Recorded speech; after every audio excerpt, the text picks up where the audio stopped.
The best way to bring others to Jesus Christ, to witness to them, is number one, loving thy neighbor. Treat them just like a loved one. You don't go to people just preaching. Remember Mark 12:31, when Jesus said the two greatest commandments. First, loving God with everything you have. And number two is what? Loving thy neighbor, right? Love thy neighbor. And that's such a difficult thing to do because we justify things, don't we? Whether it's, well, I can love people from a distance, I can do this, but what if it was a family member? What if you say, well, if they're coming in from outside and they're going to shoot me or they're going to do this, then I can use my gun. Yeah. But you could also do that if it was your son outside coming in, you could choose your gun, right? The point is, treat that person outside the same way you would if they're breaking into your house. If they were a loved one going crazy, right? That's it. So I'm not talking about that now, but we're going to talk about how to witness to people, about loving thy neighbor. There's a lot of things God gave us in the secular world that we can use. We can look at this. For example, Stephen Covey's, the 7 Habits of Highly Effective People. The 5th habit, seek first to understand and then to be understood, right? Isn't that what we should do as a Christian? If you want to really persuade someone, aren't there people in your life, for example, that you really respect and you want their opinion on something? And you say, what do you think of this? And they start telling you why you should do this or why you should do this. And you just want to tell them what you just heard first. Like, well, let me tell you why I think maybe this is okay. And I don't care what it is, I just want to tell you why I think that maybe the world is only 6,000 years old. And they're telling you, no, it can't be. And you say, well, but I respect you so much. If you just let me explain to you what I just discovered, once I know you know what I know, I'm going to respect you more. And they don't listen. And even though you respect that person, they didn't have an open mind. They're not listening to you. So I want to talk to you about how best being able to witness. I'm going to give you some examples. As a matter of fact, maybe I'll start off with an example right now. So when you want to talk to somebody, if you had, for example, if you're just going out witnessing to tell people, are you saved? Are you saved? If you're doing it that way, and that's going around everywhere, it's a little bit different than when someone comes to you, right? If you ask God to lead and guide you and to use you, He'll use you. People will come to you, right? Preach the gospel, always use words only when necessary. So I want to give you an example, something that just popped in my head. Let's talk about for example, Mormons come to your door, right? Okay, now when a Mormon come to your door, do you go and hide? If you see them coming, do you not answer the door, right? Are you gentle with them? Here's what I'm asking you. Do you treat them when they're coming to your door as an opportunity for you to witness them and you're excited about it? Do you treat them like, I'm just going to get away, I don't want to deal with them now? Because if you're asking God to lead and guide you, you should expect that He is. So the fact that they're coming and you saw them gives you an opportunity. Remember, anything you don't like in life is an opportunity to accept it, to do something with it. What you're supposed to do is a different issue. But just don't choose yourself over them, right? You're supposed to choose others over the interests of your own. So I remember one time, and it was 1996. I remember because that was the year the house burnt down. It could have been 95, right before. 95, yeah, my house burnt down.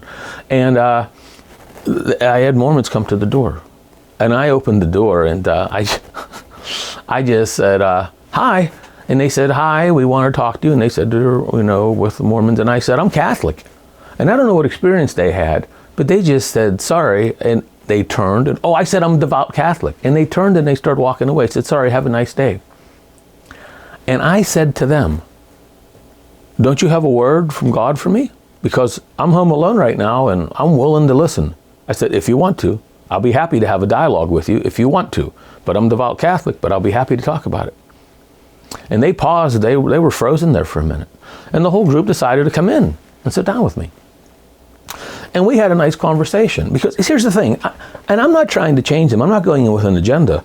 And some of them, remember, this is what I'm saying. You know that they are, most of the people in another religion, like, for example, the Mormons, they're seeking God.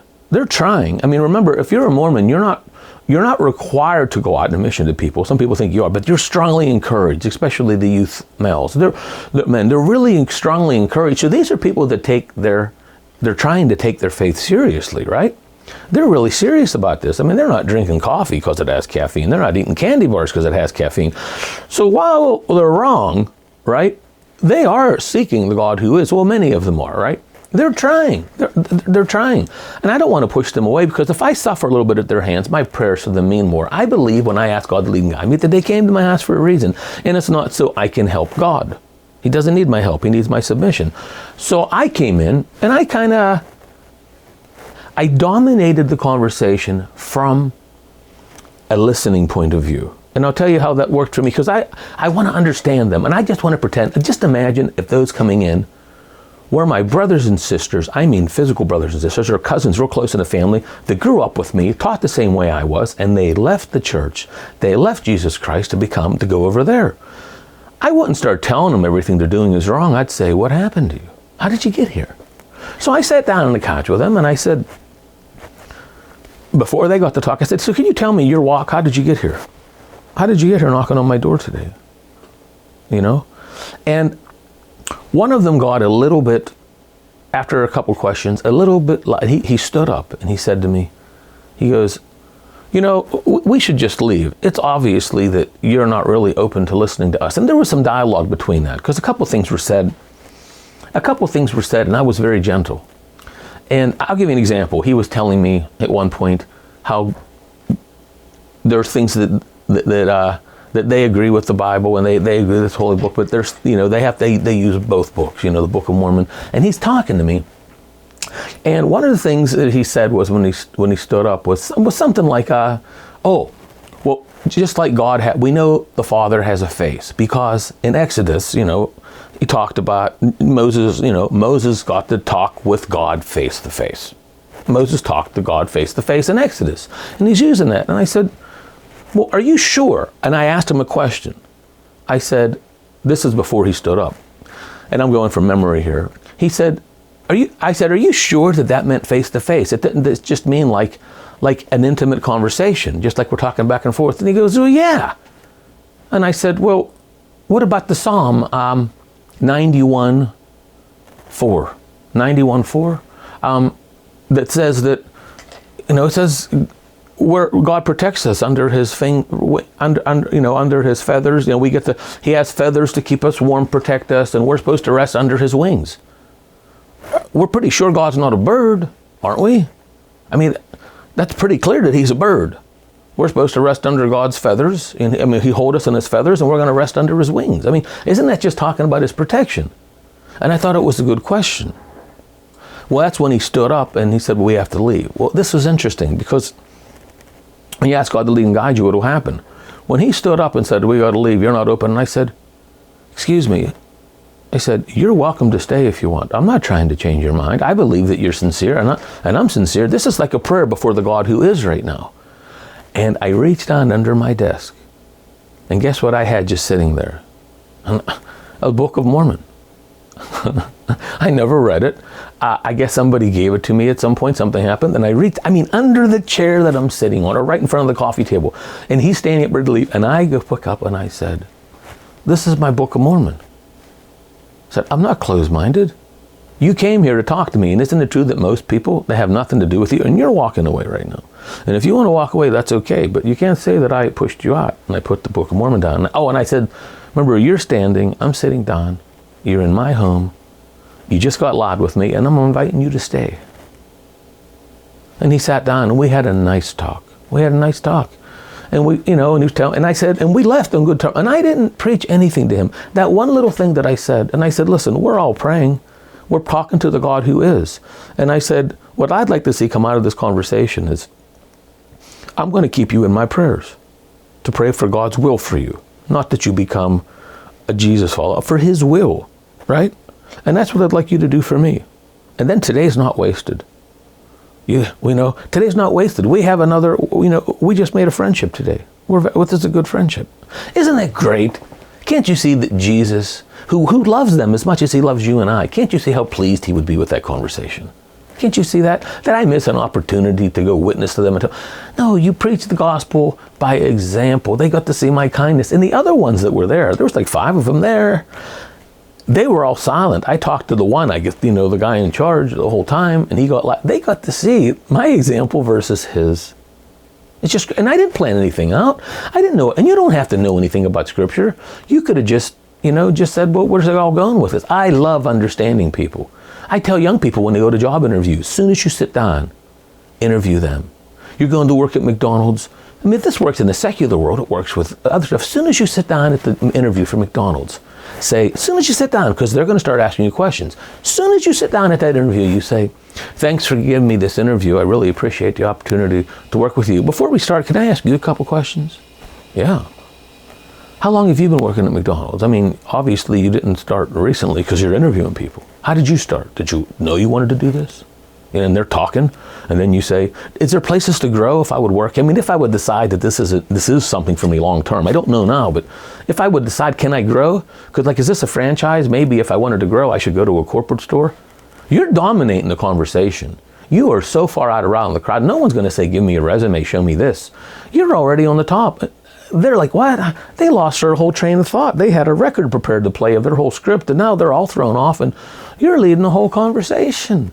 The only reason that people need a resume and that they ask you questions is because people don't say anything normally. Do the same thing in your walk. Get to understand where people are at. Another place where this comes up is when you're dealing with people, especially young adults, on the subject of abortion. They don't want to talk about it, some of the pro-choice young people that I dealt with. So when things come up, I have people that deal with me all the time, and I had people say, what, you're one of them? I respect you so much, and you believe that it's not a woman. I don't even want to talk. I can't believe that you think that abortion's wrong. I mean, I had them think, don't you know who I am? Can't you see how I am? So I say, well, how are you like that? I'm just as surprised at you. I'm just surprised at you. And I listen, and they don't want to talk because they think I'm going to try to persuade them. And I say, no, you don't want to talk. They go, I don't even want to talk. And I said, well, that's fine if you don't, but I would love to know your story of how you got there, because I'm surprised. I don't want to convince you. I want to hear your story. I want to know how I know you. I'm talking to them just like it was a loved one, like I'm talking to my sister. What? We grew up in the same home. How can you believe that? I'm not going to tell her she's wrong. I'm going to assume she knows these things deep in her heart. And I say, how can that be? And from not wanting to talk about it, I didn't even say it. I just said, if you ever want to talk about it, let me know. And oh no, they want to talk if they think I'm listening. And she's talking to me, and she's talking about this. I just keep listening. And I want to understand. I'm not just playing along with the game. It's not a personality ethic. You know the difference between the character ethic and the personality ethic. The personality ethic is when you're working at McDonald's and you say, hi, thank you for coming to McDonald's. Have a nice day. I mean, you're taught what to say on the outside. The character ethic is you look at the person because you really want them to have a nice day. You really care about them. You know, Jesus works from the inside out, personalities on the outside. So you say, have a nice day, and you really care about them. And then it comes out, and that's character ethic. So I want to understand her because I really love her, and I want to understand how she can think that abortion's okay. So, and for her, she was just talking about, well, it's a woman's right to choose. And, and I pause, and I don't interrupt her because I'm still learning. And I'm thinking, I have an idea, I want to say this. But I know that God can bring that idea back to me. He's almighty. So I'm hoping that God relies me, and I keep listening to her, and I'm talking. So when I'm done, I said, well, can I ask you a question? Something that perplexes me a little bit. She goes, yeah. Because, she actually thinks she's trying to convince me, right? So, and I ask her, well, if it's a woman's right to choose, and it's not just about the fact that there's life there, and you're saying, because from what you're saying is you're actually telling me that you personally agree, and this is what I was confused about. You're telling me that you agree that life is valuable, but you don't want to interrupt that's basically what you're saying. You just don't want to interrupt the choice. You're saying she should have a choice, and that you would personally decide for life, but you think it should be the mother's place to decide it. She goes, yeah, I would decide for that, so you didn't judge me that wrong, but this is America. You have to have the right to choose. You take that away, we're going to. And I said, okay, so I understood, and I said, so if it's not about life, here's my question. That's just on one side of the womb. Is there any chance that after the baby's born that you could abort it? Is there any chance then? Right after, if you change your mind? Well, no. Well, what if it's an accidentally delivered? I said, here's what I don't understand. Peter Singer, for example, he's a philosopher. He's a professor, right? He's teaching. He says that he thinks that you could have it so you could decide the baby has a right to life up to 28 days after it's born. Can you imagine? This is actually on the table. And this is 10 years ago. The 28 days after the baby, you're kidding. I said, well, yeah, you open the door. It's a slippery slope. This is, so we're talking about it. That girl just a couple months later her life turned around completely. The one that I had this conversation, totally turned around completely, became a Christian, and It's just great, just great. There's so many examples like that because you're seeking to understand first. And then you can enter people where they're at instead of telling them what they are doing is wrong. In certain people, you have to understand, you have to have an open mind. You have to be open to listening to them.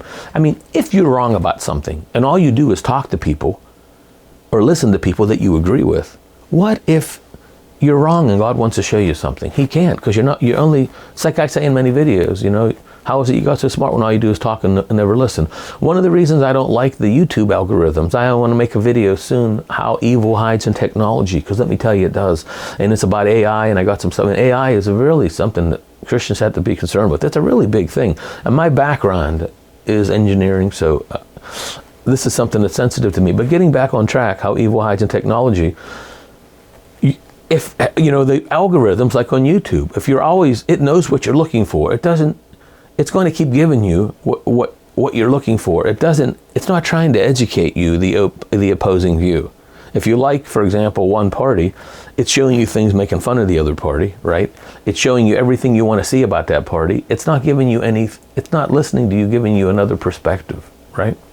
And the news, being as divided as it is now, what I mean by that is they're not just one news. You can actually look for the news channel that you think serves your opinion, can't you?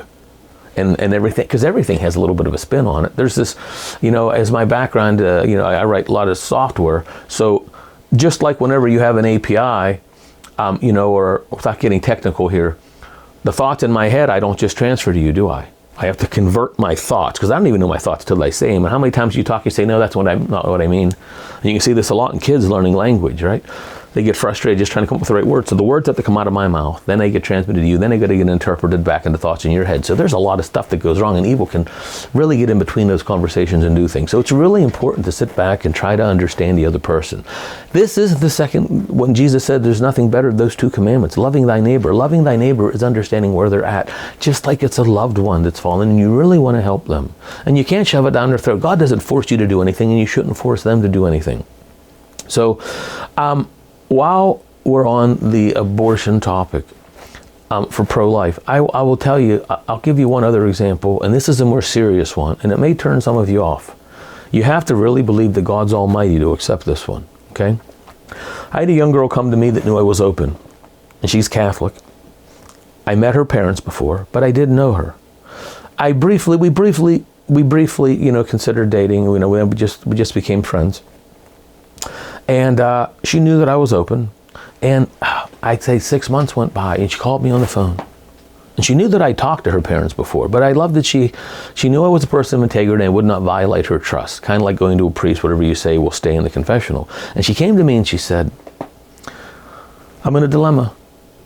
I got pregnant with my boyfriend, and I'm going to have an abortion.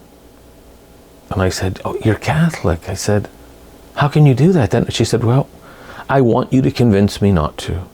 That's what she said. I want you to convince me not to. I said, well, do you want to come over to my home? So she came over, and we sat down and we were talking, and she was 25, 20, something like that, 26 years old or so. And so we're sitting down and we're talking, and I said, let's start praying first, you know, and we're praying about it. And I got the catechism, the Catholic Church out, and we read about abortion, and I happened to have in my file, I mean, I had, you know, graphic images, and we talked about it.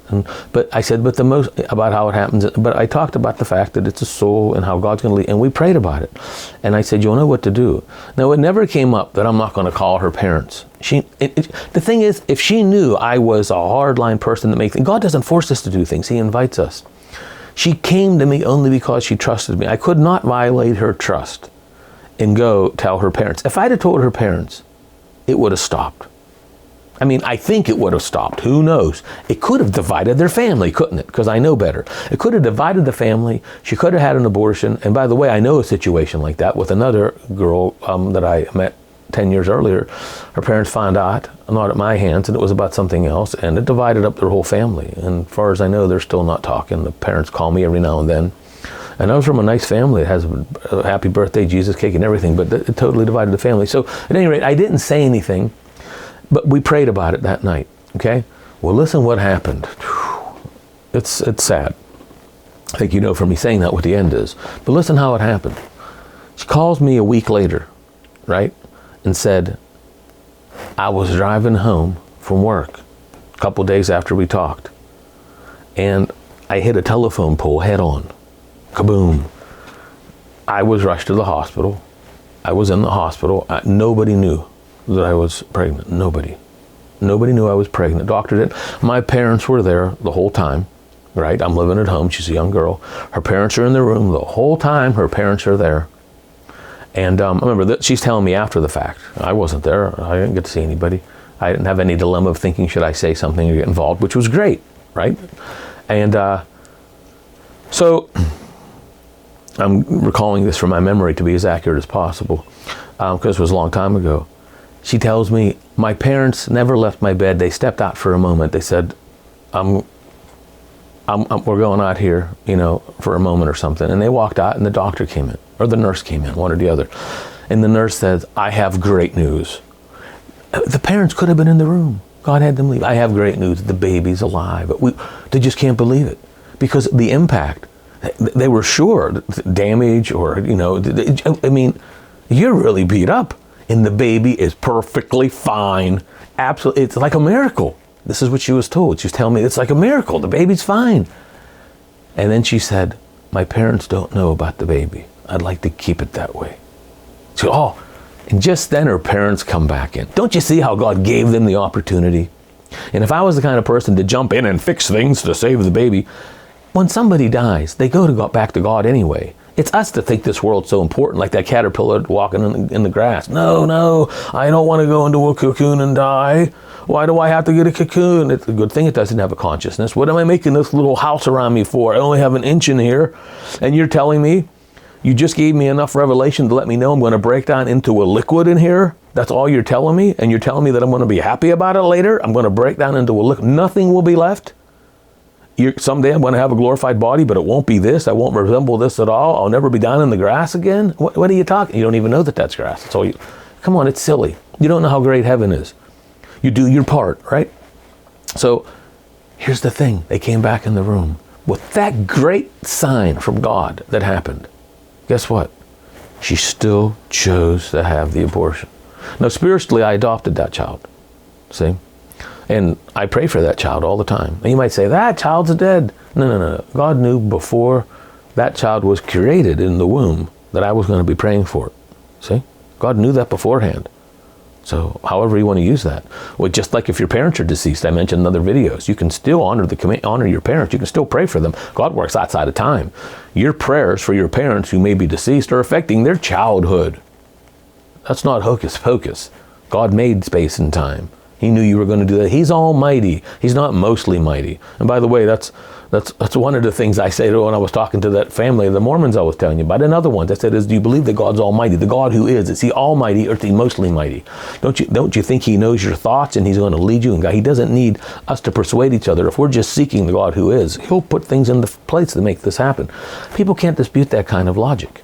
God's very logical. He says, come reason with me. Devil works on our feelings. It feels too good to be wrong. I love him so much. God says, come reason with me, So going back to that example that I gave you, things like that happen all the time. And the vast majority of the times, and the people know, oh, by the way, that young girl was taken out of my life that day. We talked occasionally, but when she failed that test or whatever happens, and I keep her in my prayers. I do. I still keep her in my prayers all the time. And, and the child. But when that girl I never heard from again, never talked again, never saw. God removed him from my life. And that happens with lots of people that seem to make certain decisions. You don't chase after them, right? So my whole point here is, I think I'm about done with this video, is just you listen to people. That is how you do it. You really want to understand where they're at. You have to have an open mind. And this also means for people that you think may be an enemy of yours. If you want Donald Trump to win, for example, and Joe Biden is there, because we hear this now, when he says something good, like the town hall meetings that just happened, and for those of you watching this later, you won't remember this, but they were aired at the same time, and what he said was just so happy. I was happy for him. He really just he came like you could show that he really cared. I mean, I believe he's wrong. I think he's wrong on everything. But the point is, I was still proud of him. It would be like if he's my son who's going the wrong way. Like Joe Biden's my son, and he's totally misled. But I can see how he's misusing his talents. I mean, and then he's like, oh, if you want to understand more of this, he's telling somebody after the debate, come down. We'll talk. I'll talk to you more. And, I was just proud of him. And you can be proud of somebody and say, wow, God, thanks for giving them the gift of eloquent speech when they normally don't have it, even if it's not your person. You can sell, if you really love them, you really love them, what you're most concerned about isn't trashing the other guy. If you want Trump, you're just hoping that God lets him win for the sake of our nation, right?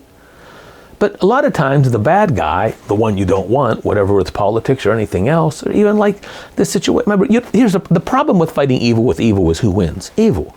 You don't fight evil with evil because evil wins. And one of my other ones, I talk about that Pink Panther episode, and the link's in the comments, that I put over there about a little video about how evil is the one taunting people. And you know what? I'll put the link in this one too, because I love it so much. That I'll just put the link down below. It's a short little cartoon from the Pink Panther. Remember that one? About how evil's taunting two people. And it gets two loving neighbors fighting against each other. It's only like a 4-minute video. I think it's a great example from the secular world. And the devil's in there. You can see him at the end. He gets them fighting against each other. So he gets everybody fighting. Remember it. You're fighting against principalities here. You're not fighting against the other people. It's not them. People could not do so poorly without help. My father used to tell me all the time, people couldn't do so poorly without help. Okay? Love the people, right? You hear that all the time. Hate the sin, love the sinner. So let's wrap this up. When you want to convince anybody of anything, practice starting with listening. And then, like I wrote in the last video, the one before that, when you get ideas to contribute and you want to say, but, you want to butt in, wait. If it's really an important thought, and don't write it down either, just like it's not respectful to be on your phone, or even to have your phone sitting on the desk. Get it out of the way and listen to them. Show them that you care. If you're holding your phone and they say they want to talk, even just interrupt them one last time and say, wait a second, let me mute my phone. This is important for me. Oh, they'll love that. What? Let me put my phone on silent because this is important to me and I don't want to take a chance that we're interrupted. Wow, isn't that great? Talk about loving your neighbor, or at least put it away. Put it down, not face up so you glance at it. Put it down, look into their eyes and shut up. Isn't that great? Isn't that great? Just listen to them and let them go. And when you have the thought in your head, but, and you want to butt in, trust that God will bring it back to you. Do you remember? I want you to remember something. God spoke in parables because certain people he didn't want to understand. It wasn't their time. God is the great rescuer. He loves to rescue us. He does. He rescues us. And isn't that, if you're a person of strong faith, how do you know that Jesus is real? Isn't it because he's rescued you so many times? How many times, for example, did you almost fall asleep going off the road? And it's not rumble strip. You just and you wake up just at the right moment. And you see that happening through the course of your life over and over again. He's rescuing you. And it's like rolling dice. You can be lucky, but eventually you're going to have the 3 come up. And I lost. But as you get older, you start to say, wait a minute, this isn't coincidence. I should be dead 1,000 times. And that stuff happens to you over and over again. You know that Jesus is real because you experience him in your life. They don't. They don't. And you can't teach anybody about that. I can't teach you in this video how loving my wife is to me. All right? You got to experience it. You got to experience that. So really listen to them and trust that God is almighty. You can decide for peace. God doesn't need you to fix that person. Think about this. If you're all frustrated, what am I going to do? I have to save the baby. I got to do this. Oh, they're on the brink of it. God didn't even need to bring them to you. If it's going to disturb your peace that much, to keep you at peace, he's not going to use you. He's going to send them to someone else. You can love them and then hand them over to God, right? Say, Lord, I trust that you're going to take care of them. Use me how I can. If I'm supposed to say something, bring them back to me. Bring them back to me. Have them ask me some questions. Bring them back to me. I have people in my own life right now. Some cousins. I have one cousin who he's an atheist, and he's young. He was brought up well. He should know better. And he's a kind person. He's really kind. I respect him a lot. But I think he's going to go through some difficulties in life. He's living with someone not married right now. And, we talked about that a couple times. I said, well, you're still in your test. I said, do you realize that if I cheat on my wife right now, if I did anything, I know she wouldn't leave. I'm not going to do that. But no matter what I do, I have this sense that she is with me forever. She committed a friendly witness. It's important. And she knows the same thing. She knows the same thing. If she would go out and cheat on me, and I would know, she knows there's not a chance in the world I would leave her. I would stay with her. Just like I'm always going to be the father to my children, no matter what they do. Even if one kills the other one, I'm not going to disown them.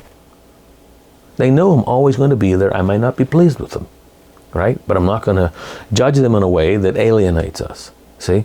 And it's important that you come across to people that way. I mean, wasn't it interesting, for example, isn't it nice when somebody comes to you and they trust you enough? You know, I had someone confess to me some really bad stuff that they did. I mean, things they'd go to jail for, and I even have evil tell me later, they know you're the only one that knows that, They're telling you because they know your integrity, they can trust you, and that you're not going to, they only told you because they know they can trust you to keep it silent, and they want your input. And a lot of people don't have somebody like that. So listen to them, really seek to understand them.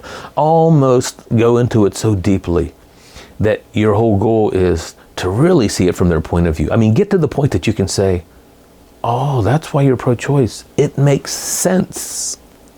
Get to the point that it makes sense to you at their level. Then you can butt in, right? That's important. And you can do it through asking questions. The Holy Spirit will lead you how to do that. I went on this enough. My only point is, that's how I think you should bring people to Christ. Ask questions, ask them, and give them permission to ask. Say, can I ask you a question? Now they're giving you permission. Can I ask you a question about why you believe some of the things you do? It interests me. See? And they say, well, I'm not going to change my mind. I said, no, I just want to understand. Maybe so I can influence other people to change. I just want to understand where you're coming from. I mean, if everybody did this, eventually we'd agree. I mean, don't you think everybody agrees that, don't you think sometimes, like when you're talking to somebody, whether it's pro-life or pro-choice, once I tell them this, they're going to understand. Now they're going to vote for so-and-so. They never saw this video. Once they see this, now for sure they're going to vote for so-and-so. And you show them and they're still not convinced, and you're thinking, I just don't get it. I thought it was so convincing. God puts us in them to see who's going to give in the most. I just think it's great. Seek first to understand, and that's real prayer. This is something in Jesus' name, because you're really loving. That's what it's about. He said that there are no greater commandments than those two. And by the way, how do you love God? How do you really do the first one? Because he's not arguing with you now. If you can't get along with people, how are you going to get along with Almighty God? If you can't get along with people, how are you going to get along with? He's not going to ask for your opinion when you get to heaven. He's not going to say, well, what would you like to do, Ryan? What do you want to do? Pick your job. You know you're going to be fulfilled. But he's just going to say, this is what you're doing. This is what you're doing. He's God. Okay? So use this life dealing with difficult people. Practice loving them. That second commandment is how we actually enforce the first, right? When he said there's no... So in other words, you love others, and that proves your love. Remember joy, J-O-Y. Jesus first, others second, yourself third, right? And each one filters through to the other one, right? You love Jesus by how you serve other people. And if you believe that Jesus is in them, God desires them to get to heaven as much as he does you, and he wants you to, I said enough. I will leave it at that. So remember, by doing these things, you can decide for peace. Don't let evil yell in your ear. You need to come down on them harder. Jesus didn't do that to us. God doesn't force us to do anything. He invites us. He invites us, and you need to do that to them. And you can give them warnings. I'm not saying, hey, fear of the Lord is the beginning of wisdom. I'm not saying that. But remember, if the only reason you're doing right is so you don't go to hell, if that's the only reason that you're going to do right, isn't that selfishness? Pure selfishness. And fear of the Lord is the start of wisdom, but you can't stay there. If the only reason you are going to do certain things is for selfish reasons, just think about that. Your motives are selfish. It's not to love God. Love is an action. It requires sacrifice. What are you sacrificing for the other person? You have to give up your time. That's why I mentioned when the Mormons or somebody knocks on your door and you don't want to talk to them, you're choosing your time over them. God made this thing a time, and I love it because it's the only thing you can really give each other. It's the only thing that's of value to you. We all have the same amount. It's fair. Everybody that says, oh, it's not fair, life isn't fair, he has so much money, we all have the same amount of time. I think it's great that God made it that way. Just think it's great because it's something that you can give up, and it's just as valuable to you as it is for the next person, So this enables you to choose peace. I hope you see how that connection. When you know that God is almighty and he is in total control, it doesn't all rest on you. You don't got to go in there and fix things. You don't got to fix it. God's not saying, I really hope Billy down there can fix Margaret because I just don't know what I'm going to do with her. He loves us so much He chooses to use us. And you do your part, and He'll take Him to the next person for that. This enables you to say, thanks for including me in your plan to help Beth. I don't think I did anything. When I get to heaven, I'll see how you used me. That's it. That's it. Then you can choose peace, knowing that He's almighty and that He will bring to fruition the things that He started. Choose peace.